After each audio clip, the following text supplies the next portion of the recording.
পলাশপুর জঙ্গলে রানী টুনি ও তার বর রাজা টোনা বাস করত। রানী টুনিদের একটি সুন্দর গরু আছে, সেই গরুর নাম ছিল গৌরী। রাজা টোনা ওই গরুর দুধ বাজারে বিক্রি করত। রানী টুনি গৌরীকে খুব যত্ন করত। সে অনেক দূর থেকে কচি ঘাস কেটে এনে গৌরীকে খেতে দিত।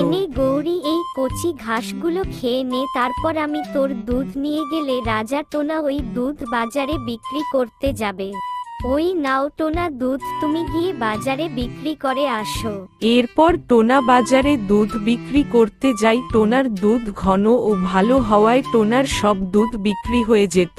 কিন্তু কালু নামে একটি কাক ও তার বউ কাকুলি, ওরা টুনি ও টোনাকে খুব হিংসে করত।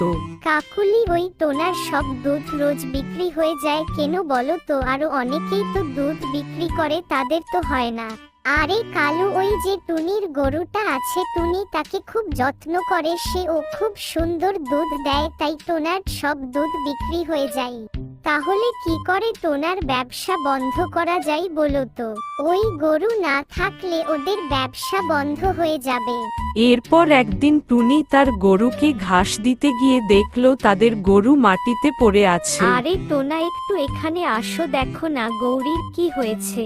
টোনো এসে দেখলো গৌরী মাটিতে পড়ে আছে এবং তার মুখ নীল হয়ে আছে। ও গৌরী, ওঠো না, ওঠে পর, ওইভাবে শুয়ে আছিস কেন?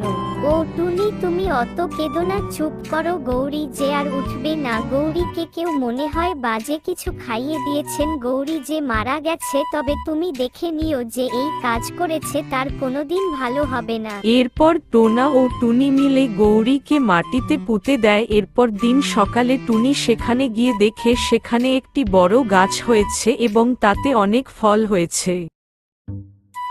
আরে এই গাছটা এখানে এলো কি করে? এতে তো অনেক সুন্দর ফল হয়েছে। টুনি, এতদিন তুমি আমাকে অনেক যত্ন করেছো, এই ফল তুমি নিয়ে যাও। এই ফল তুমি রোজ পাবে, এতে তোমার সব সমস্যা মিটে যাবে। টুনি ওই ফল পেড়ে নিয়ে আসে আর টোনা সেগুলি বাজারে বিক্রি করে। এইভাবেই আবার সুখে দিন কাটাতে লাগলো তারা।